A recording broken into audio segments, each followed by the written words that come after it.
ไม่บุตรอยู่ใครก็มาที่ไม่อยากไปกินอะไรบอกแค่จ้าไม่เรามาบอกแค่แกทำยังไงมาแกอ๋อแต่ดูเขาจะต้องอะไรมาบอกที่ไหนแล้วก็มา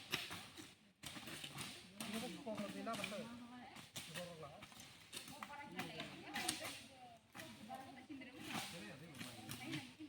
ให้ผู้ไปที่ไหนเฮ้อบ่ไรก็คืออะไรนั่นแหละนี่มันอะไรบ้างนะเราบ้างจ้ะ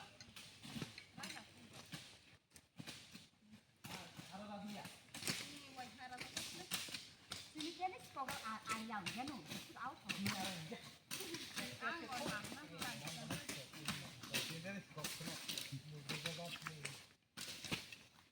นี้ที่อะไรองค์วงแบบนี้ไปชกค่ะ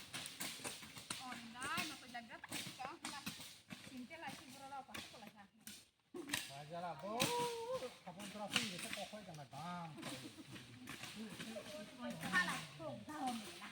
ไม่เชื่อฉลาดว่าใช่รอก็เลยเมื่อต่อฮะขบวนทราฟิกเราก็ค่อยกันบ้างไปเลย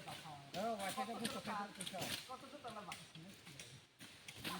มันมีเพลงที่ตัวต่อตาเลยต้องให้เขาติดต่อฮะมาคนนี้อะไรเนาะ